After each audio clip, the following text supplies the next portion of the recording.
Hello. Kamusta na tayo? Nagpe-pray na tayo 'no? At saka nagbabasa ng Bible. Importante ang pagbabasa ng Bible para hindi tayo maligaw. Kahit na may mga leaders kayo na nagtuturo about kay God, kay Almighty Father, kay Jesus Christ, about sa Holy Spirit, importante na magbabasa rin tayo ng Bible. Kasi minsan, baka may mga leader kayo na nakakapagsalita ng hindi tama. Kasi may nakikita ko sa social media, pero hindi ko sinishare, okay? Na ang daming nagja-judge dun sa babae kasi siya.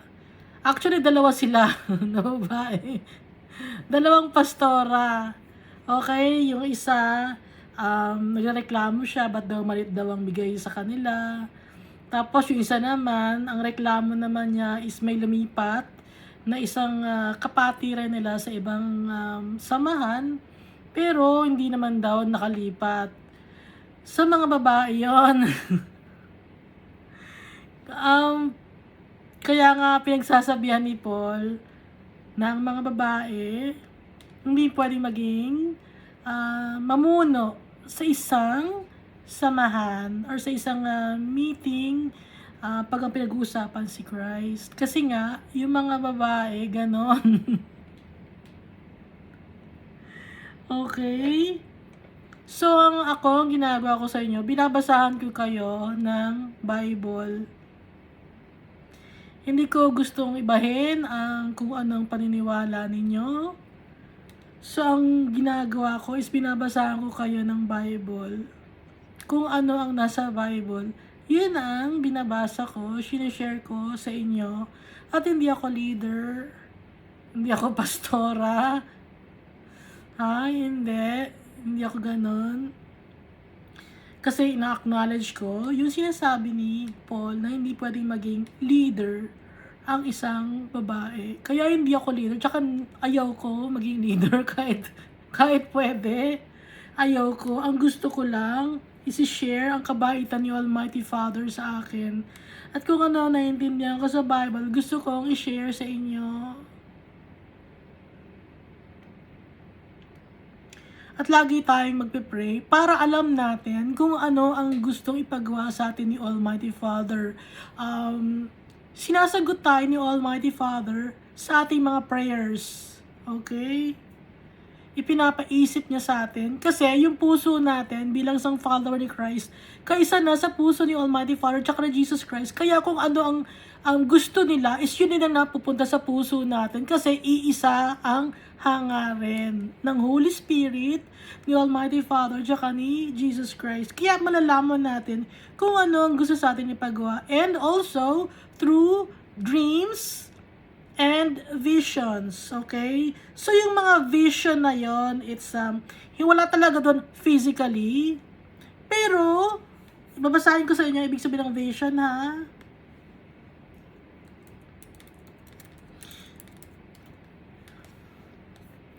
Kasi si Jesus Christ,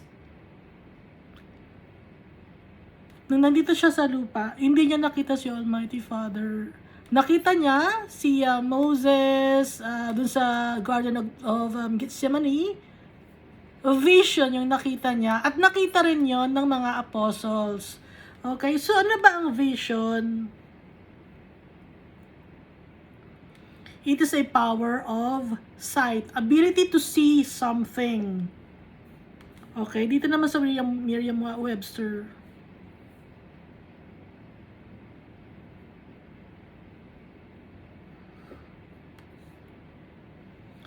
As a dictionary.com, something seen or otherwise perceived during such an experience. Okay? Yung vision, vivid siya. Although wala siya physically doon, makikita mo siya, may experience mo. A vision is the experience of seeing something that other people cannot see.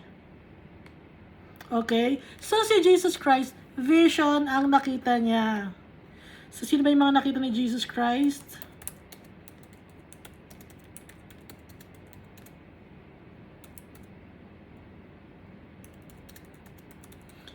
Kasi malilimutin ako.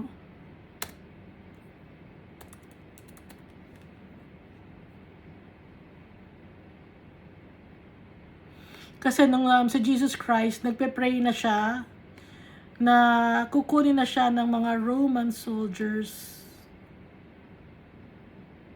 So, nakakita siya ng vision. Tatlo sila. Nakita rin yun la Peter at ni John.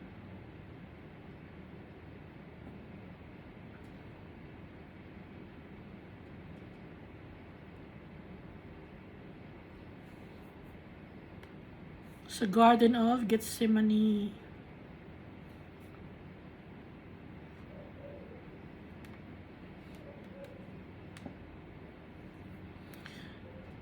So, may angel na nag-appear kay Jesus Christ to strengthen him.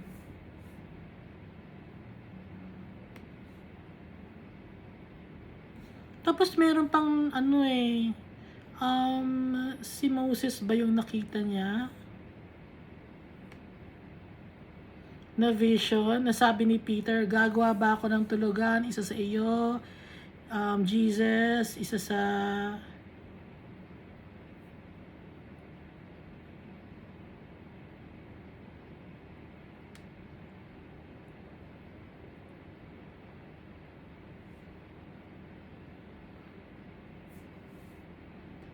So, vision yung nakikita ni Jesus. Hindi yon physically niya na nakikita.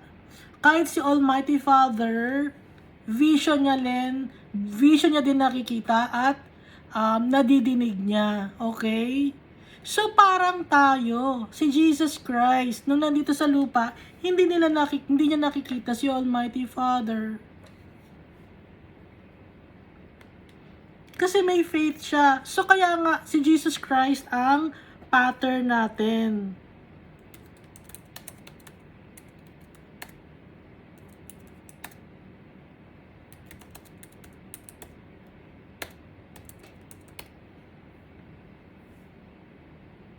So, si Moses at saka si Elias ang nakita na nag-transfigure si Jesus Christ. Yun yung sa Matthew chapter 17 verse 2. At that point, Prophet Elijah, representing the prophets, and Moses, representing the law, appear, and Jesus begins to talk to them. So, those were visions. Hindi niya nakita physically, pero vision. So, ganon din tayo. Up to now, ganon din tayo. May mga taong nakakakita ng vision and through dreams. Kaya dapat may faith tayo kay Almighty Father at saka kay Jesus Christ. Lagi tayong magpe-pray. Kahit ano ang ginagawa mo. At nagbabasa na tayo ng Bible, di ba? Kasi, yung buhay nga natin, kay Almighty Father, lahat. Kahit yung buhay natin, yung katawan natin na nabubulok na to, kay Almighty Father to. Kasi siya ang nag-create sa atin. Kahit yung soul natin, kay Almighty Father, wala tayong maangkin kahit isa.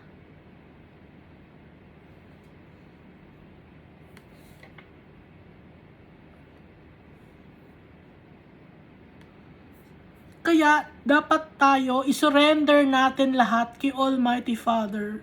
Lahat-lahat ng ligaments, bones, lahat, pati ugat natin, isurrender natin kay Almighty Father. Yung will natin, isurrender natin kay Almighty Father. Hindi tayo magsisisi. Hindi tayo magsisisi kasi mahal na mahal tayo ni Almighty Father. Mahal na mahal tayo ni Jesus Christ. Sila lang ang tunay nagmamahal sa atin.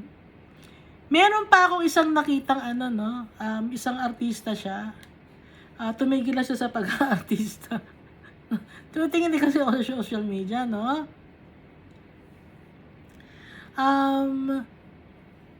bata pa siya, gaya ng binanggit ko dati dun sa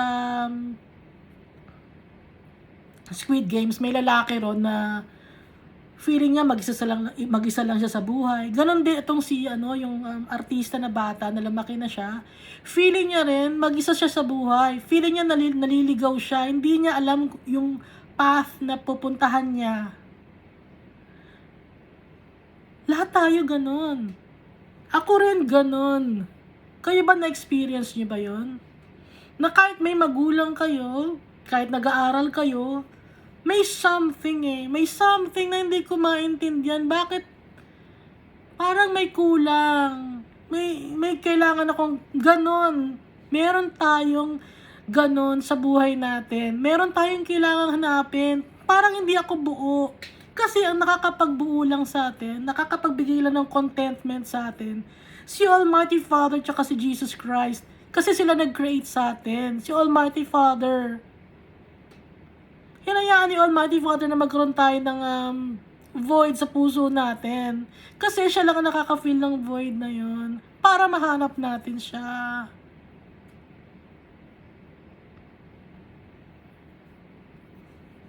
Ngayon, yung ibang mga tao, ang ginagawa sa void na yun is susundin nila yung layaw nila, magda-drug sila, mag-aalak sila, palipat-lipat sila ng relasyon, para ma-feel yung void na yon. Gusto nila ng mga material things, para ma-feel yung void na yon. Mag-aaral sila para sumikat sila, para ma-feel yung void na yon, na hindi talaga yon ang makaka-feel ng void. Si Jesus Christ lang.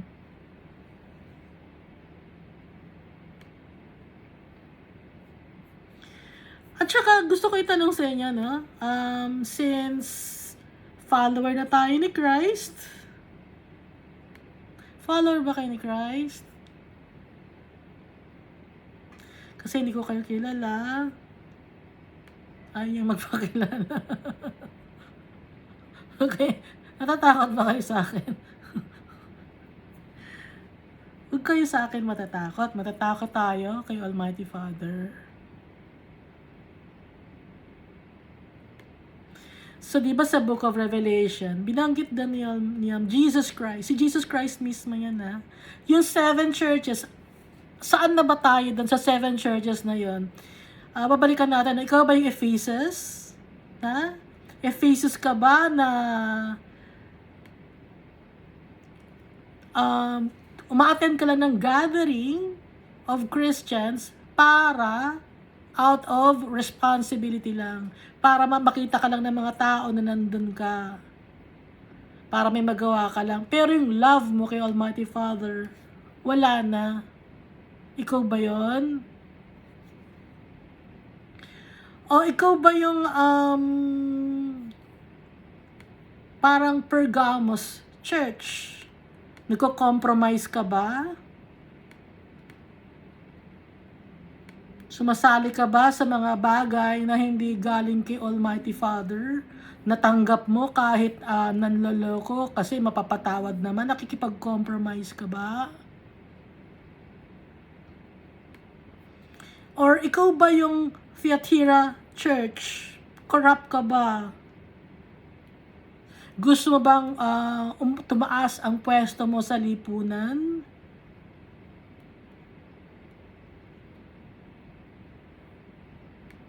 Para yumaman ka, para magkaroon ka ng power dito sa mundo, kahit follower ka ni Christ, gusto mo ba yun? So, isa kang Thyatira Church. Ngayon, kung ikaw naman ay follower ni Christ at sa tingin mo, hindi ka mayaman, kulang ka ng material things, at pinipersecute ka ng mga tao, pero mahal mo si Almighty Father at si Jesus Christ, huwag kang mag-aalala. Yun naman yung Smyrna Church. Smyrna ka ba? Mahal ka ni Almighty Father, kaya yung stand strong. Okay? Maging malakas tayo ng loob kung Smyrna tayo, na pinipersecute tayo ng mga tao. Kasi, sa paningin ni Almighty Father, tsaka ni Jesus Christ, mayaman tayo.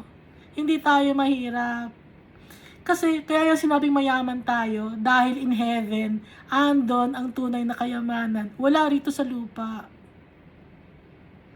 Ngayon, kung isa kang Sardis church na tinatawag, dead in Christ ka, wala sa iyo ang Holy Spirit. Kasi, kaya sinasabing dead, yung Holy Spirit, wala sa'yo. Yung fruits of the Holy Spirit, wala rin sa'yo. Yung gifts of the Holy Spirit, wala rin sa'yo. Wala lang. Uma-attend ka lang just for the sake of attending the meeting of Christians.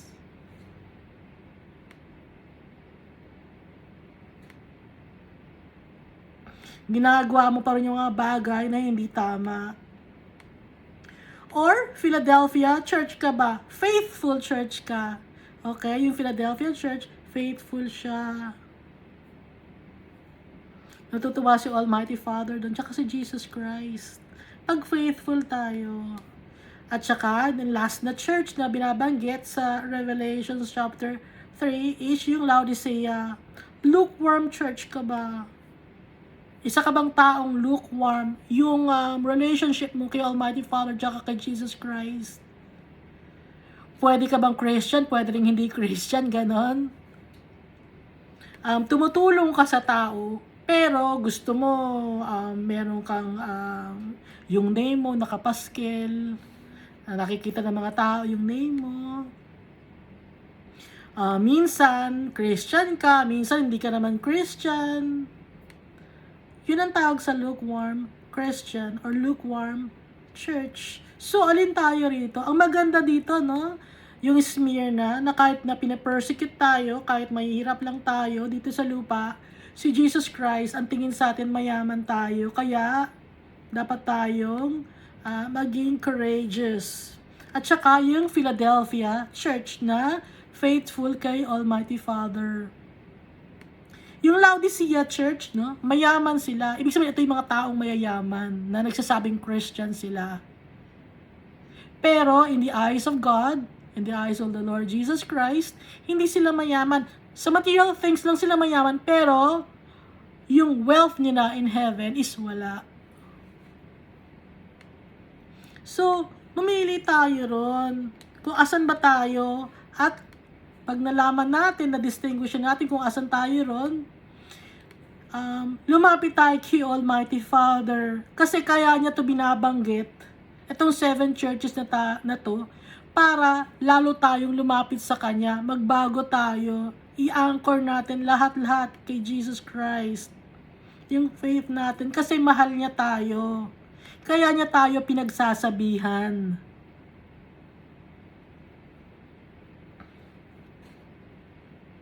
Nagsasabihan niya tayong lahat, okay? Lahat tayo na follower ni Christ. Kahit sino ka pa, kahit ano man ang sinasabing ranking mo sa congregation ninyo, i-check natin yung sarili natin. Lagi-lagi. Okay? Tapos, i-recap natin, yung last time na nagkwentuhan tayo about sa 2 Thessalonians chapter 3. So, hindi tayo dapat maging idle. Hindi tayo dapat maging busybodies, yung mga chismisan, no? Kasi sa chismis, nasisira ang isang samahan. Nasisira lahat. Isa lang ang makapasok ng chismis doon, parang anay or parang kalawang na sumisira ng isang congregation. Kaya una pa lang, iwasan na natin to.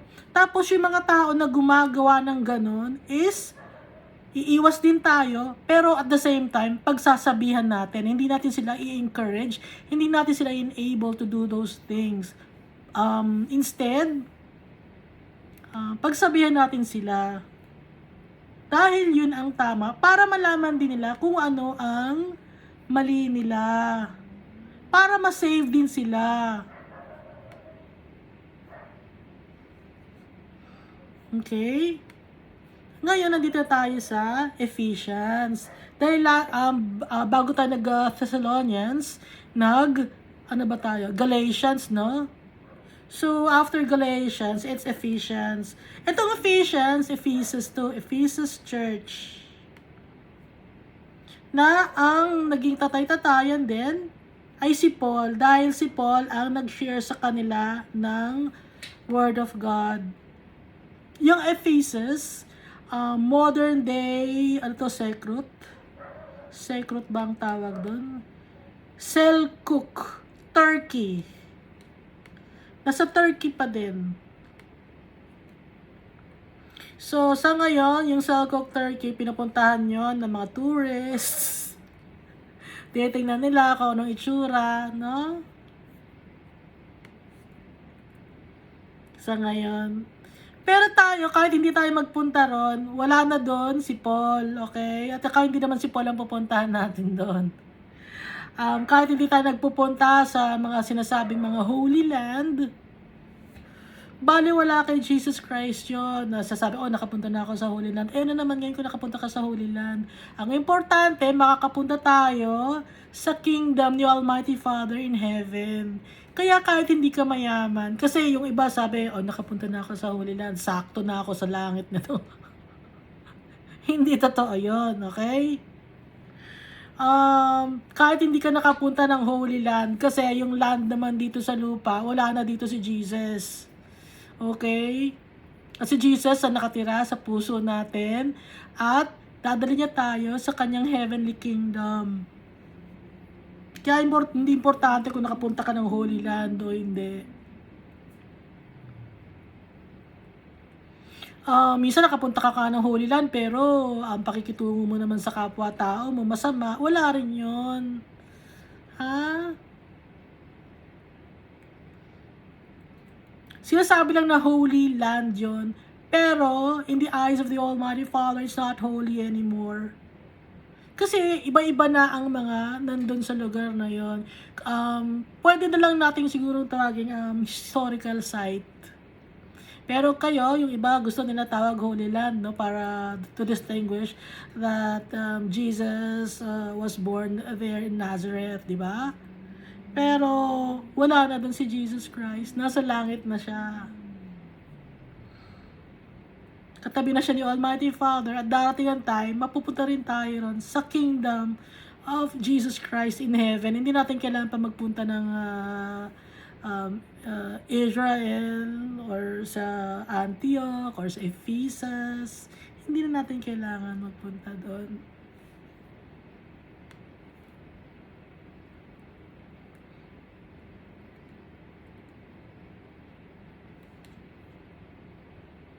Kasi alam ko yung mga leader niya, no? Pupunta ako, yung mga leader niya, ganun eh, pupunta ako doon, gusto ko makita yun. Wala na doon si Jesus. At saka hindi tayo sure kung yun talaga yung lugar na yun, no?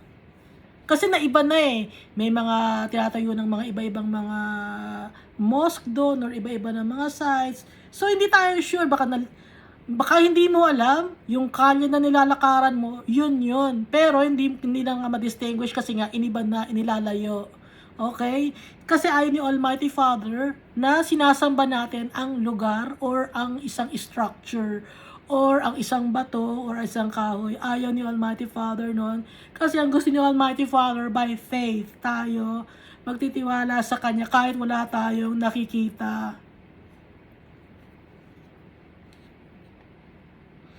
Umpisa na natin sa Ephesians chapter 1. Paul, an apostle of Christ Jesus by the will of God, to God's holy people in Ephesus, the faithful in Christ Jesus. So, nagsulat na naman si Paul na siya ay isang apostle ni Christ kasi will yun ni Almighty Father. Minsan may nakikita ako ngayon na nakasulat, apostle of Christ. Sino nagsabi na magiging apostle sila ng Christ? Ngayon, may nakita ako sa internet, paano naging apostle to? Hindi ko maintindihan. Sino kayo nag-appoint sa kanila? Wala nang apostle. Kompleto na, bakit magkakaroon pa ng iba? Kompleto na, nagawa na ni Paul. Ito na nga si Paul ang apostle ng mga Gentiles. Si Jesus Christ mismo ang nag-appoint sa kanya. Bakit magkakaroon pa ng iba ngayon? Tapos, manghihingi na naman ng tithes. Hindi totoo yun, ha? Pag may apostle sa inyo na naghihingi ng tithes, pag may leader na nanghihingi ng tithes, hindi kay Almighty Father yon. Kasi, sinira na ni Almighty Father ang temple. Wala nang high priest na iba. Si Jesus Christ ang high priest.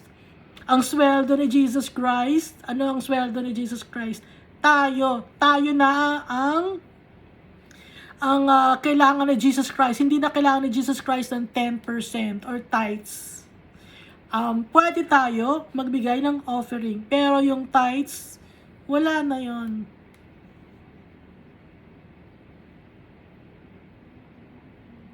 Okay?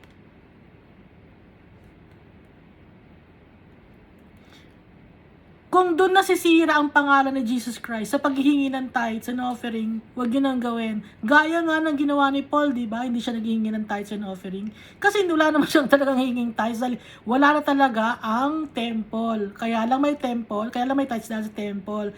Ngayon, ang ginagawa nga ni Paul is nagtatrabaho siya at worker is worthy of his wage, pero hindi niya yon ginukuha, hindi niya isinisiksik yon dahil ang gusto niya gayahin siya ng ibang mga Christian na nagtatrabaho at hindi doon ibinabase ang pagtatrabaho, kundi ang pagbabase is yung kung paano nila ma-deliver ang salita ng Diyos sa mga tao. Kasi yung iba ang ginagawa, trabaho ko na lang to, dito na lang ako, ito na lang ang magiging trabaho ko. Nagiging complacent dahil may sweldo na ako. Hindi ganon, okay? Hindi ayaw ni Almighty Father, Jesus Christ ng ganon. Although may wage, kahit magkanong wage, walang sinasabi kung magkano.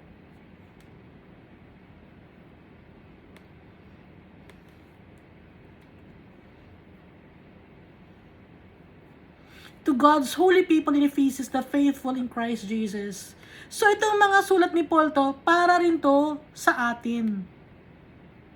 Testimony to ni Paul, and at the same time, turo niya to, galing to kay Almighty Father, because meron siyang gift of wisdom and knowledge. Si Paul.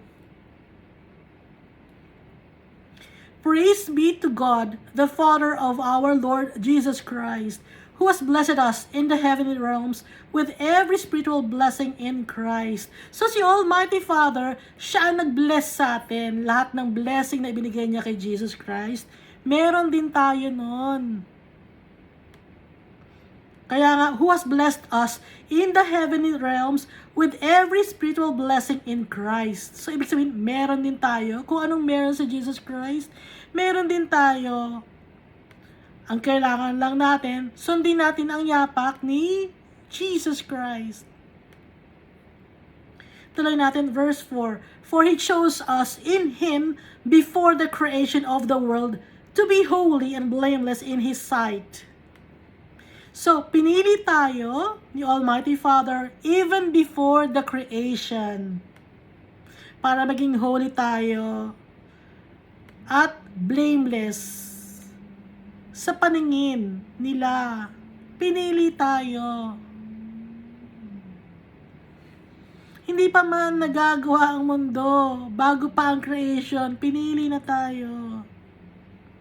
Alam na ni Almighty Father kung sino ang Kanya. Hindi ba kayo natutuwa doon? Wala pa tayo sa womb ng mga nanay natin. Hindi pa nagagawa yung nanay natin. Wala pa si Adan at si Eva. Pinili na tayo ni Almighty Father.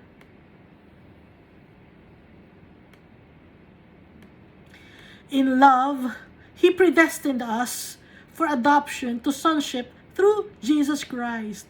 So, predestined tayo na adopted as children of God dahil kay Jesus Christ. Kaya nga, si Satan, gigil siya sa atin. Dahil ang mga angel, hanggang angel lang sila. Si Satanas, kaya siya nagalit, hanggang angel lang siya. Hindi na siya pwedeng tumaas pa. Hindi gaya natin na flames of fire nainggit siya. Yung mga flames of fire, pwedeng mag-rule kasama ni Jesus Christ. Kaya pili tayong sinisira ng demonyo. Kasi nainggit siya.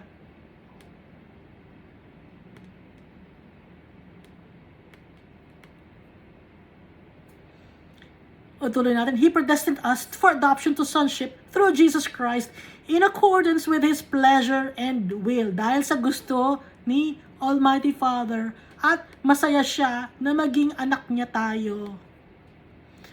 To the praise of His glorious grace, which He has freely given us in the one He loves. So, ibinigay niya yon freely, yung grace, freely given, walang bayad. Hindi dahil sa magaling tayo, kaya niya tayo pinili. Hindi dahil sa maganda tayo, kaya niya tayo pinili. Hindi dahil sa kaawa-awa tayo, kaya niya tayo pinili. Hindi dahil sa matalino tayo, kung kaya niya tayo pinili. Hindi dahil sa kung ano ang pinag-aralan natin, kaya niya tayo pinili. Kung ano ang estado natin sa buhay, hindi doon. Kundi, freely given. Walang dahilan. Freely given.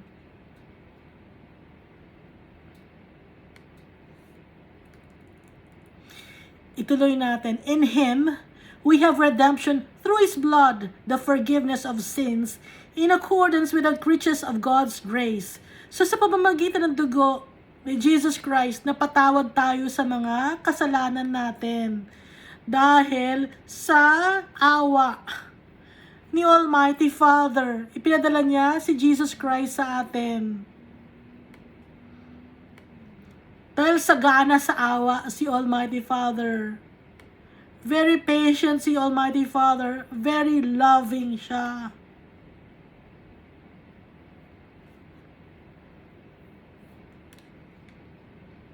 Lagi siyang nagpapatawad sa atin. Ang dami nating kasalanan, lagi niya tayong pinapatawad. Dahil kay Jesus Christ na nagbigay ng dugo para ma-save tayo. Na-pacify yung galit ni Almighty Father dahil kay Jesus Christ. Kasi Jesus Christ ang mediator natin. Wala nang iba. That He lavished on us with all wisdom and understanding, He made known to us the mystery of His will according to His good pleasure. So yung mystery of His will, noong umpisa, hindi nire-reveal ni Almighty Father na papadala niya si Jesus Christ. But, unti-unti niyang ini-introduce through His prophets. Okay? Unti-unti ini-introduce ni Almighty Father si Jesus Christ through the prophets. So, makikita natin sa Old Testament, ini-introduce ni Almighty Father si Jesus Christ. Ngayon, sa New Testament naman, ang nag-i-introduce naman sa New Testament ay si Jesus Christ. Ini-introduce niya si Almighty Father. Okay?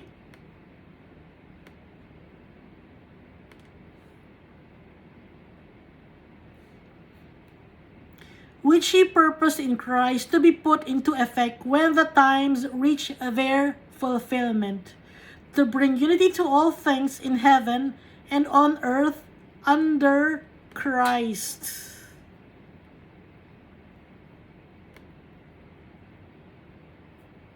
Kaya pag dumating na ang tamang panahon, magiging unified na ang mga Christians na nandito sa lupa at nasa langit. So, magkakaroon ng unity ngayon. Okay? So, yung mga tao nandito sa lupa na followers ni Christ, dadali na ngayon sa langit, magiging unified na. Kaya nga dito, to bring unity to all things in heaven and on earth under Christ. At si Jesus Christ ay magiging King natin. Dahil ibinigay ni Almighty Father lahat ng kanyang kapangyarihan kay Jesus Christ. Kasi He's pleased with Jesus Christ.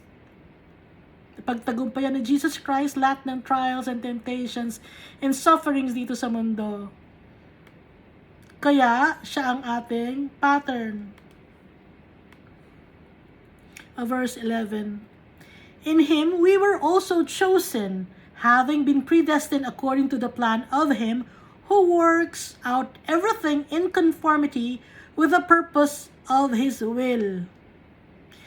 So tayo rin, pinili rin tayo, predestined. Dahil sa plano ni Almighty Father. Naka-line up yung plano ni Almighty Father. Isa tayo sa mga naka-line up doon. In order that we who were the first to put our hope in Christ might be for the praise of His glory. Na tayo, na nagtitiwala kay Almighty Father tsaka kay Jesus Christ, tayo ang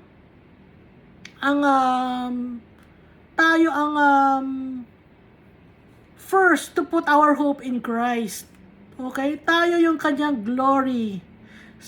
Kaya naging glorified si Jesus Christ kasi dahil sa atin, dahil nagtitiwala tayo kay Jesus Christ, dahil si Jesus Christ ang nagbigay sa atin ng way para ma-save tayo.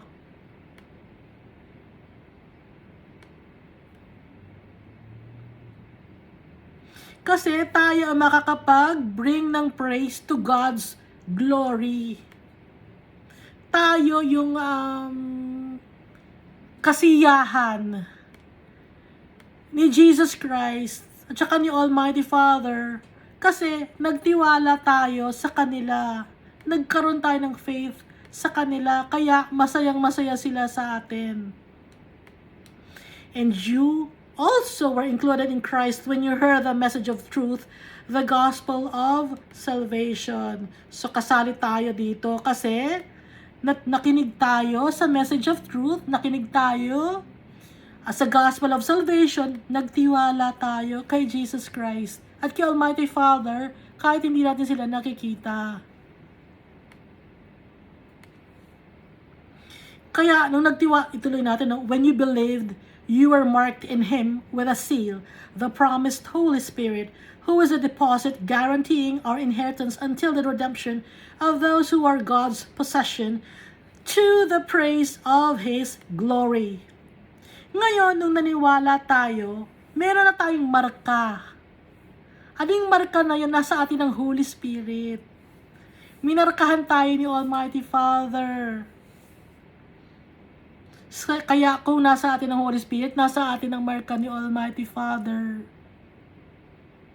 Paano naman natin malalaman kung nasa atin ang marka ng Holy Spirit? Dahil may fruits of the Holy Spirit tayo. Ulitin na naman natin ano ang fruits of the Holy Spirit? Ang marka na binigay sa atin ni Almighty Father.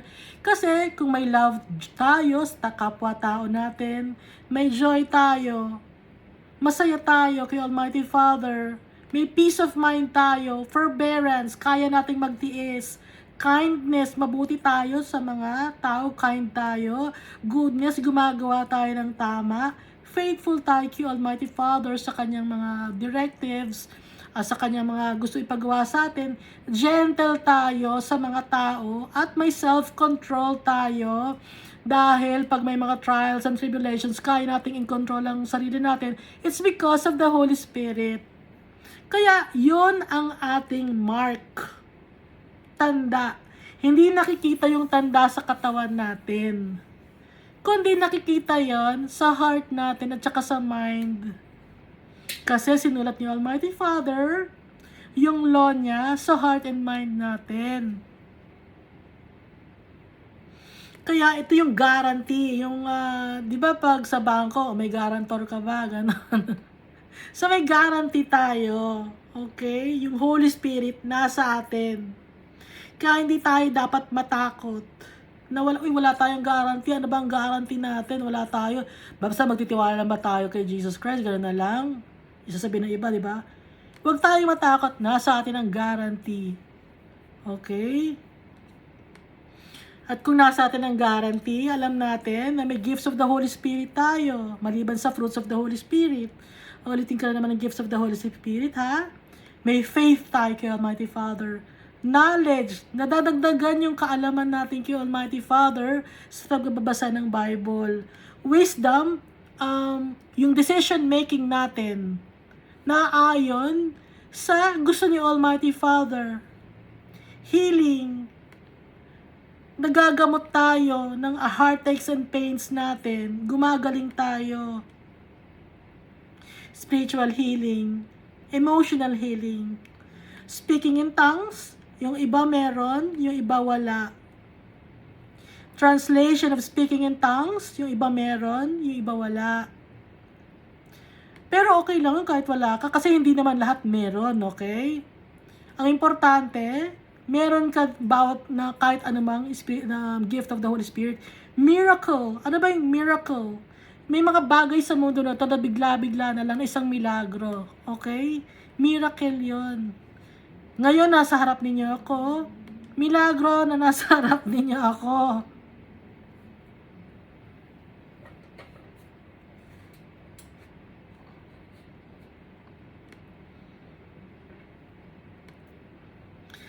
Isa pang miracle na gusto ko na i-share sa inyo. Dati muntik na ako malunod, di ba? Nakwento ko na sa inyo. 7 feet yun. Actually, dito yon sa clubhouse, dito sa... Wala pang bahay dito. Luma ng bahay namin. Pero wala pa, hindi pa gawa yung bahay namin dito. And hindi ako marunong mag-swim. So, ang kalaro ko kasi mga bata eh. No? Bata pa rin ako noon. Pero yung mas kalaro ko mga bata. Simula ng pagkabata ako, mga kalaro ko, mas bata sa akin. Mga bata sa akin ng mga 6 years old, 7 years old, 8 years old. Yun ang mga kalaro ko. Yun ang, ewan ko bakit ganun delayed yata ang utak ko. So sila ang mga kalaro ko. Tapos nasa gilid ako ng swimming pool. Parang kasi gusto kong matuto lumangoy, no? So nakahawak ako sa gilid. Pero bigla akong napabitaw sa gilid ng mga pebbles kasi yon dahil para rough, para makahawak ako. Pero nag-try akong bumitaw. Hindi na ako nakabalik. Napalayo ako sa palalim, hindi sa pababaw, palalim. Tapos pag palubog na ako, actually lubog na nga ako nung time na yon. Nakikita ko yung mga bata na mga kalaro ko nakatingin sa akin. Nakaganon lang. Gumaganon siguro ako, hindi ko alam kung may gusto kong pumunta sa gilid, wala akong makapitan, walang rough edge na pebbles. Sabi ko, ito na yata. Ito na yata, hindi na ako hindi ko na maabot.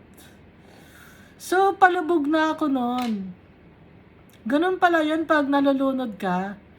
Feeling, hindi mo naman feeling na hindi ka makahinga eh. Basta na nakatingin ka lang na gano'n, parang sa movie. So nakita ko, nakatingin lang sila sa akin. Tapos palubog na ako. Hindi ko alam kung gumaganon ako, no? Pero palubog na ako. Ito na siguro. 18 years old ako noon. Tapos bigla-bigla na lang, nakahawak ako sa pebble sa gilid. Tapos pag-angkat ko ng ganon, tumingin ako, di ba nalulunod na ako? Ba't hindi niyo ako tinutulungan? Sabi niya, nalulunod? Sabi ng mga bata, nalulunod ka na ba? Hindi namin alam. Basta nakatingin lang kami, hindi namin naman gagawin namin. Hindi ko alam kung paano ako nakahawak dun sa gilid ng pool na yon na may mga pebbles para hindi ako malunod. So, that's a miracle for me. Nabuhay pa rin ako hanggang ngayon.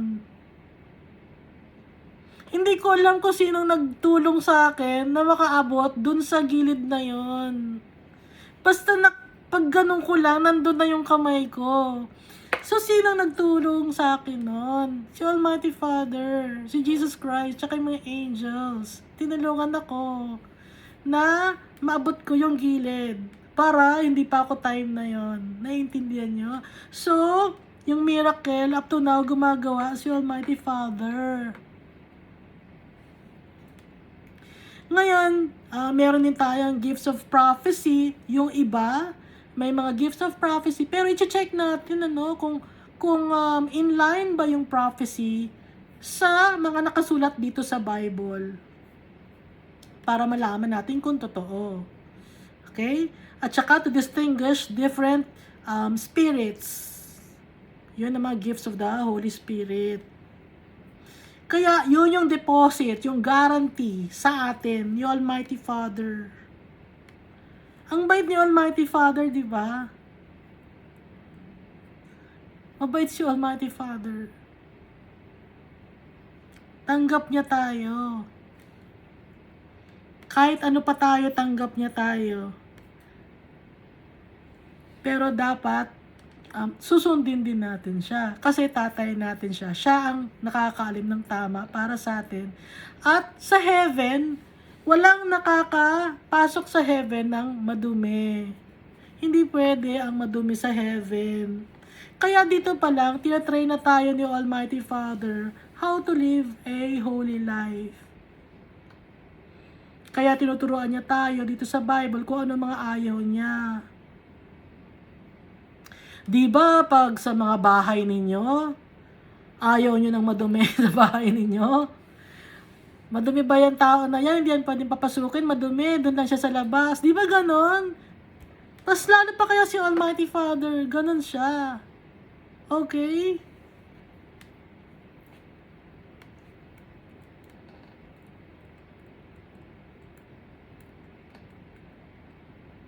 Kaya yung marka sa atin, yung Holy Spirit, di ba yung iba sa inyo nagkakaroon ng marka, di ba nagpapatato pa kayo? Actually, yung iba nagpapatato, no? Bakit kayo nagpapatato? Sa Old Testament, nakalagay dito, do not cut your bodies for the dead or put tattoo marks on yourselves. I am the Lord. So, yung mga, iba-iba pang mga law na ibinigay ni Almighty Father. Di ba yung iba sa inyo nagpapatato kasi gusto nyong maalala yung mga pamilya ninyo na namatay na ganon. Pati hindi nyo ba sila maalala pag wala kayong tato?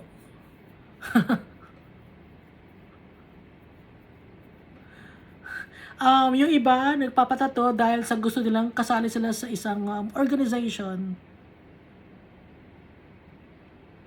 to identify, no? Para ma-identify sila sa ganung organization, nagpapatato sila, nagpapakat sila ng kung ano-ano mang sa katawan nila, ng marks.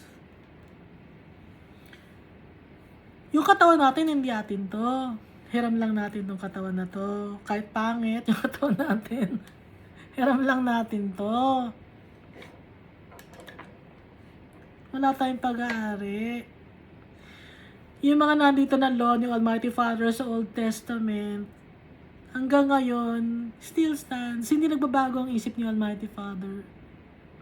Pero kung may mga tattoo na kayo ngayon, okay na yan. Huwag nyo nang dagdagan, please. At hingi tayo ng tawad kay Almighty Father. Huwag nyo nang dagdagan yung tattoo natin.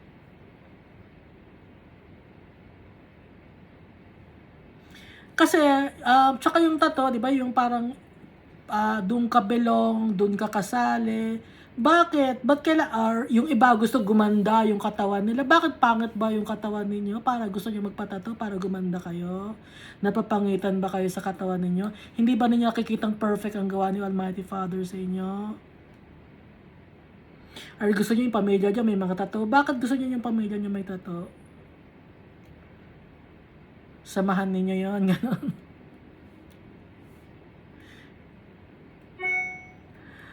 Ayaw ni Almighty Father nun. Pero kung may tattoo na kayo, wala na tayong magagawa, hindi na matatanggal yan.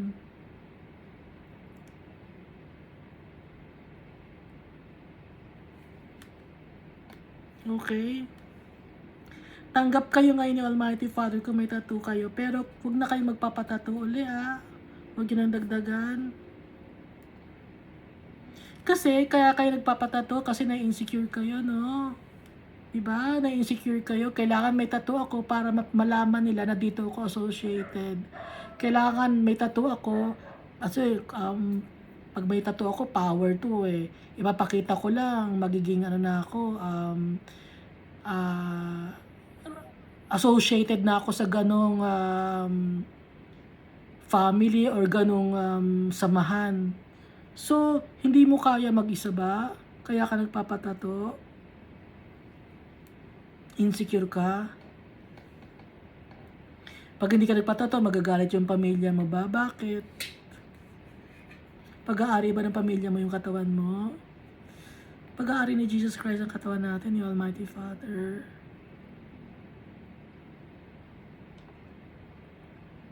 Kaya kung may tattoo na kayo ngayon, huwag kayong magpatattoo na. Di ba pag may tattoo, tsaka isa pa pag may tattoo na kayo, di ba? Pangit naman tong tattoo. Ibahin ko kaya. Wala na, hindi na natapos. Kaya nga kwento ko yung dati, di ba? Bata pala ako, yung lolo ko, may tattoo siya sa kamay. Sabi ko, lolo, ano yan? Tattoo to. Ay, gusto ko rin. Huwag ka magpapatattoo po. 3 years old ako noon. Lolo, gusto ko niyan. Ako din. Susulatan ko yung... Ay, tumalsik ang laway ko.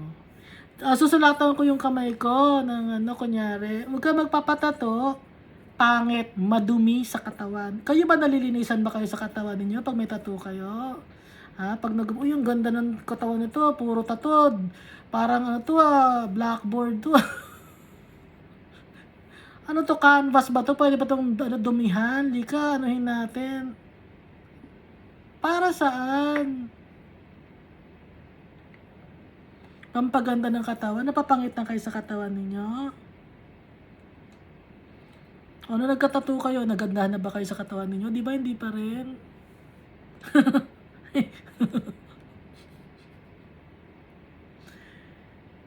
So, wala tayong contentment, no? So, kanina lang natin makukuha yung contentment kay Almighty Father lang. Okay? Tsaka kay Jesus Christ. Makontento na tayo. Ako nakontento na ako sa makakagat ng lamok sa akin. Hindi ko na kailangan magpatato. Ang dami ko ng mga peklat. No? Sa mukha pa lang, ang dami ko ng peklat. Ba't magpapatato pa ako? Okay?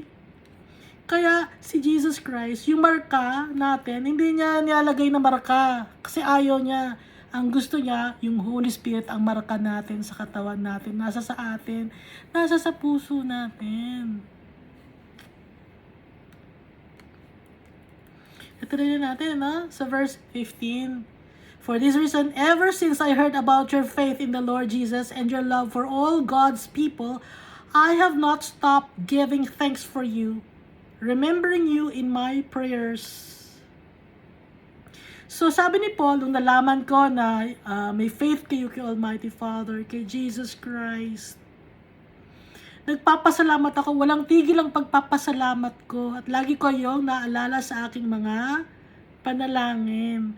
So si Almighty Father din, ganon, nagpapasalamat din si Almighty Father sa atin dahil nagtitiwala tayo sa Kanya kahit hindi natin siya nakikita. Lalo niya tayong minamahal.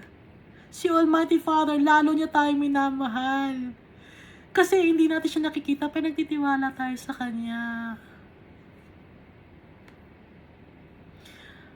I pray that the eyes of your heart may be enlightened in order that you may know the hope to which He has called you, the riches of His glorious inheritance in His holy people. Tapos dito, sabi ni Paul, I pray, pinagdadasal niya na yung heart natin, yung mata ng heart, yung heart natin, mabuksan yung heart natin, ma-enlightened. Para malaman natin na yung na meron tayong inheritance, na meron tayong mamanahin in heaven. Ano yung mamanahin natin kay Almighty Father? It's eternal life. To be with them, yun ang mamanahin natin. Hindi material possessions or material gains or material crowns na magkakaroon tayo ng lahat tayo ron, may crown. Hindi. Hindi natin kailangan ng crown. Ang crown natin, si Jesus Christ.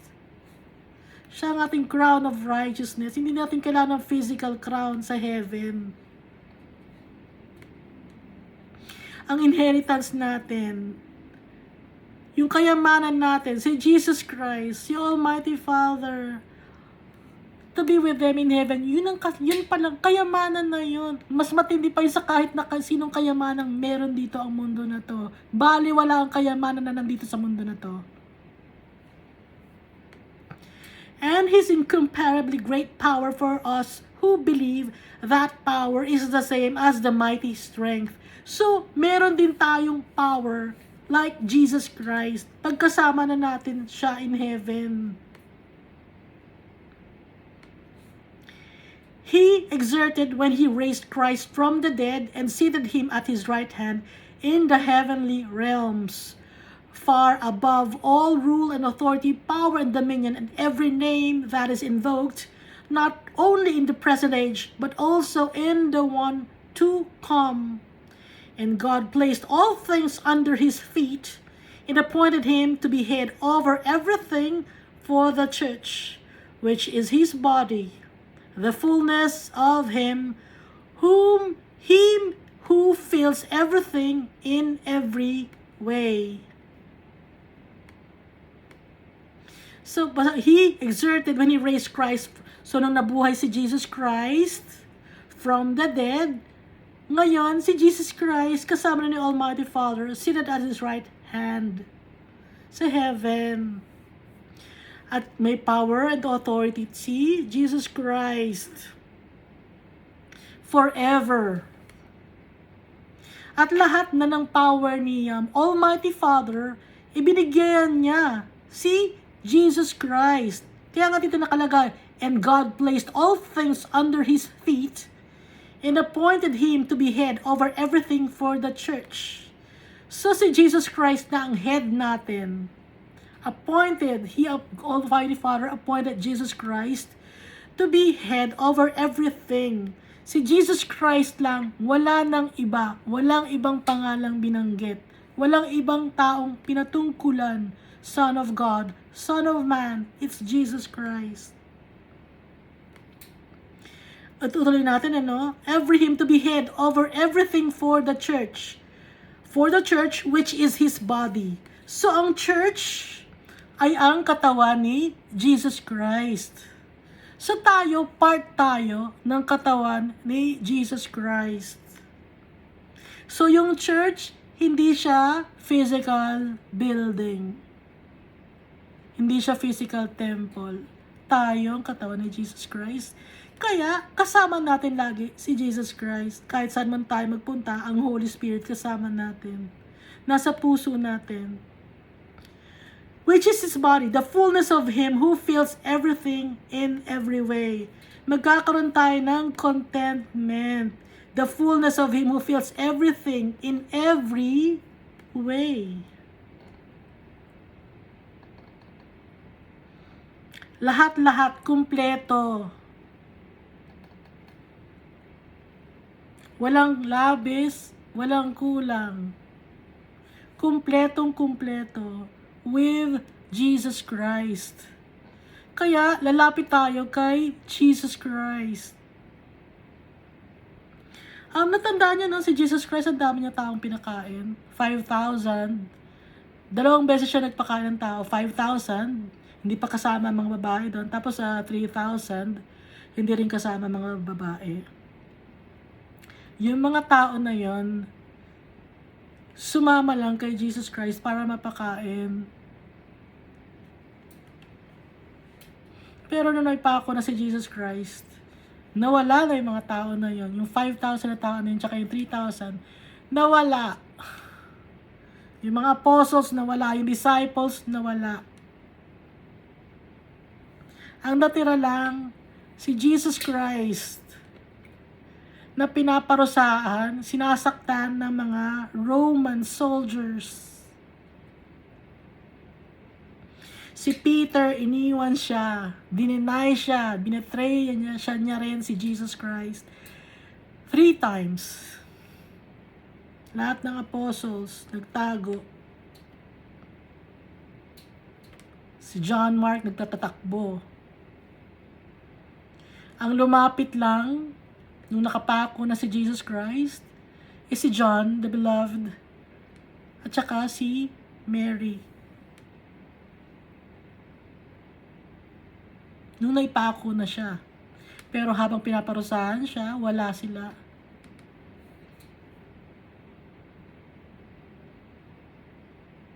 Natutong mag-isa si Jesus Christ. Hindi niya nakikita si Almighty Father. Pero may faith siya kay Almighty Father. Naririnig niya ang boses ni Almighty Father. Kasi si Almighty Father nakikipag-usap sa puso niya. Gaya natin, ganoon din tayo.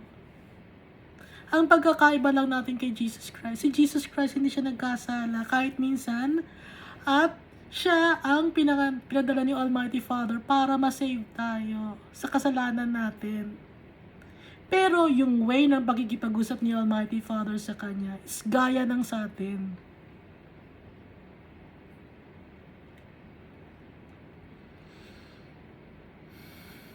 Vision lang din. Hindi nagpapakita si Almighty Father sa Kanya physically ng gaya ng kay Moses. Yung nangyari kay Jesus, ganon parang sa atin.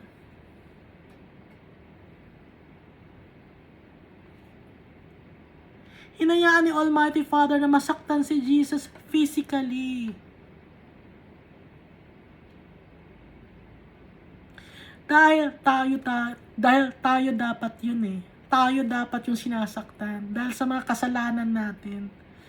Na nag-uumapaw na kasalanan natin.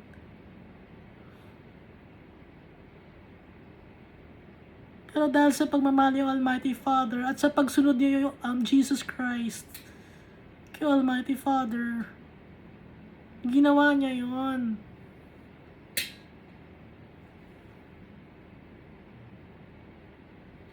Ipinanganak lang siya para mamatay at isave tayo sa kasalanan natin.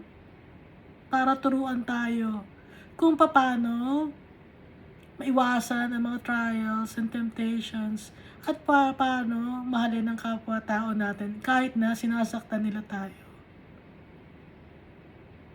Para maintindihan natin ang buhay.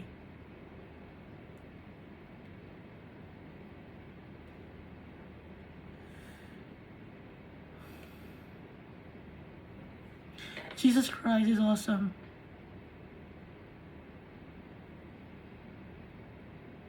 Walang makakagawa nun. Kahit ano pang sabihin ninyo na religion, kahit anong religion, wala. Si Jesus Christ lang ang nabuhay. Nasaktan ng ganon. Hindi nagkasala. Inuulit ko, hindi nagkasala. Kaya, perfect siya na sacrifice. So, ang gagawin lang natin, magtiwala tayo kay Jesus Christ. Yun lang yun. Si Jesus Christ, malakas ang loob niya. So, dapat tayo malakas din ang loob. Si Jesus Christ, mapagmahal siya. Kaya dapat tayo mapagmahal din. Si Jesus Christ, nagpapatawad siya ng mga tao. Kaya tayo dapat yung mga nakasakit sa atin, patawarin din natin.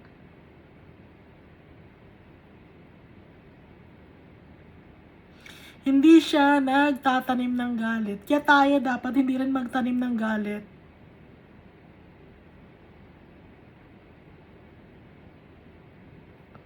Hindi si Jesus Christ ang chichismis ng tao. Hindi rin tayo dapat ganon.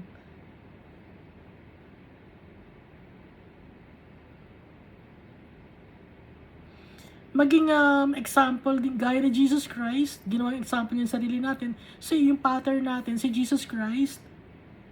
At dapat, yung may mga leaders din tayo na pattern nila, si Jesus Christ. Hindi ko pa nakikita mga leaders kung sino. Pwede ko i-pattern na si Jesus Christ lang. Wala nang iba.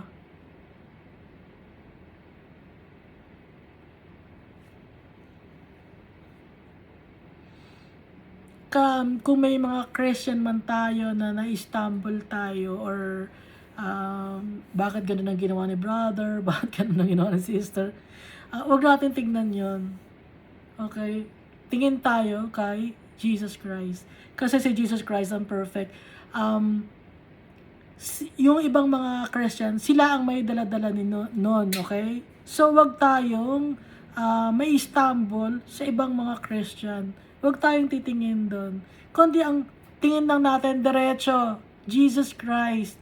Wala nang iba. Lagi tayong magpipray kay Jesus Christ. Gumawa si Jesus Christ ng miracle. 30 years old na siya. Hindi siya gumawa ng miracle nung baby pa siya or nung bata pa siya.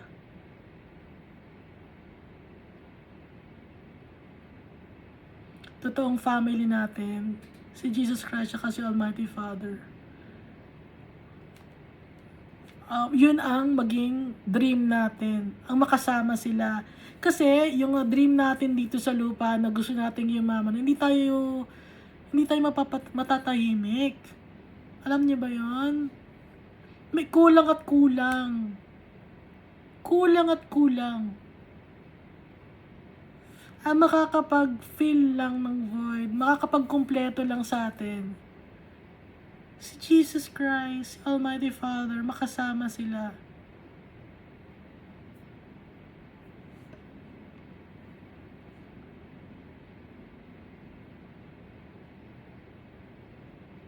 Mahal na mahal nila tayo, hindi nila tayo iiwan.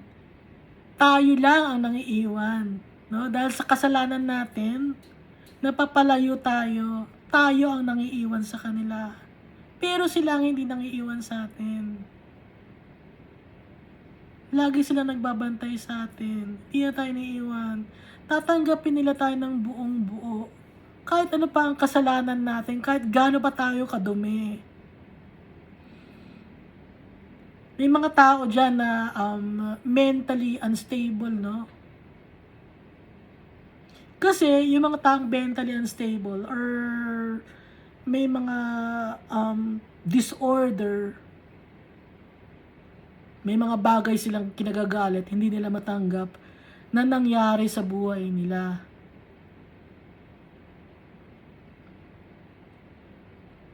Para lang ma-heal tayo is to accept the truth. Naiintindihan nyo?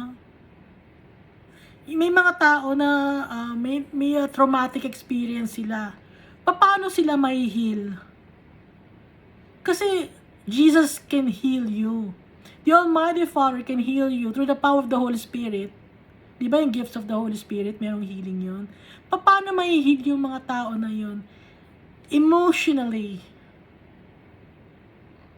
Mentally. Paano may heal yun? Accept natin. Yung nangyari sa atin, napakasakit, napakahirap. May mga bagay na hindi tayo matanggap. Ba't nangyari sa akin to? Hindi ko dapat na-experience. Dapat nangyari sa akin to. Doon nag-uumpisa yung psychological disorder natin. Yung mga bagay na hindi natin matanggap. Dahil sa pride. Kasi sasabihin natin, wala akong kasalanan, hindi ko ginawa to, bakit nangyari to? Ngayon, uulit-ulit sa utak mo yun. Bata pa ako, nangyari sa akin to, hindi dapat mangyari to. So hanggang sa paglaki mo, dala-dala mo yun, nagkaroon ka ng galit, nagkaroon ka ng angst, hatred sa puso mo.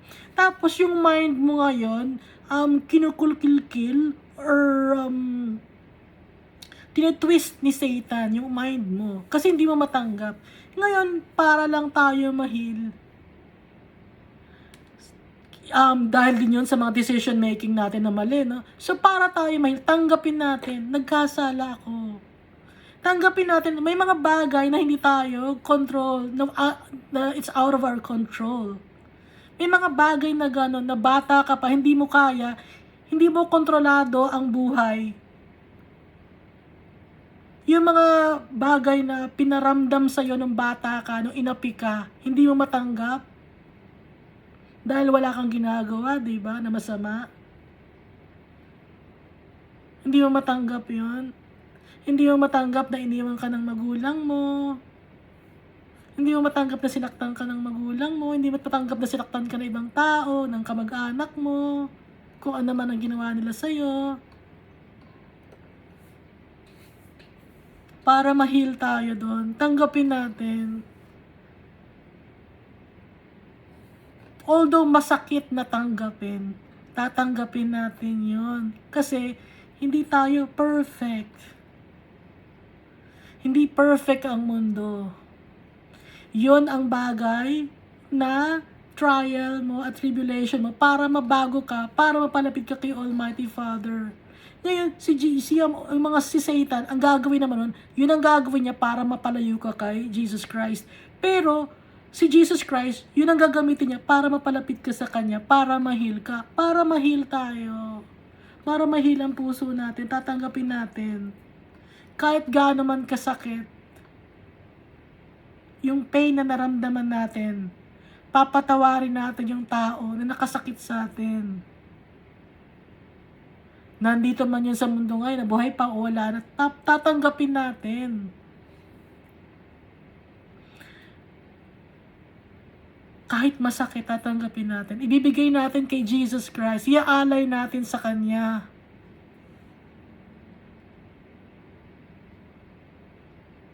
Lahat iaalay natin. Kasi kaya hindi mo matanggap, it's because of pride. Aminin natin. Bata pa ako, example, bata pa ako, hindi pwede mangyari sa akin yun kasi gato ang ginawa ko noon eh. So, hindi ko kasalanan, so that's pride. So, kahit hindi mo kasalanan, tanggapin mo na hindi mo kasalanan, pero i-release mo yon. Release it to our Father, to our Lord Jesus Christ, para ma-heal ka, para matulungan ka, para hindi ka magkaroon ng mental anxiety, hindi ka magkaroon ng psychological problems. Si Jesus, nang gagamot ng utak ng tao. Walang ibang makakagamot ng utak ng kahit na anong sakit kung hindi will ni Almighty Father tsaka ni Jesus Christ. Maiksi lang ang buhay natin sa mundo na to. Everyday may choice tayo. So habang kahit nakakanood ka na to, ibig sabihin may choice ka. Buhay pa tayo. Habang buhay pa, let's choose Christ. Let's not choose ourselves. Kasi sinisira tayo ni Satanas, sasabihin, hindi, piliin mo yung sarili mo, kailangan yung sarili mo iprotektahan mo. No. Hindi natin kayang protektahan yung sarili natin. Ang kaya lang makakapagprotekta ng sarili natin is Jesus Christ and our Father. Dahil tayo mismo ang sumisira ng sarili natin eh. Ang galing lang o nakakapag-ayos lang ng buhay natin, si Jesus Christ siya kasi Almighty Father. Wala nang iba.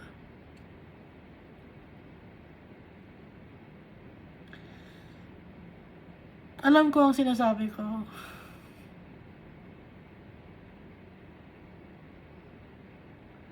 Siyempre may mga pains and sufferings din ako dinaanan, may tribulations din ako napadaanan.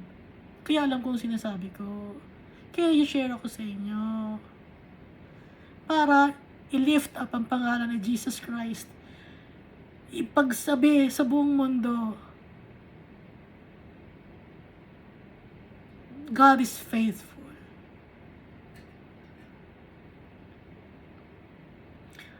I-release natin yung sarili natin kay Almighty Father. Kung ano yung will natin, ibigay natin kay Almighty Father. At doon lang mag-i-start. Doon mag-i-start. Magbabago ang buhay mo. Doon ka mag-i-start. Mababago ang heart mo, ang mind mo. Magkakaroon ka ng new perspective. Yung perspective mo in line with Jesus' plan and our Father's plan. God loves us all so much. Thank you.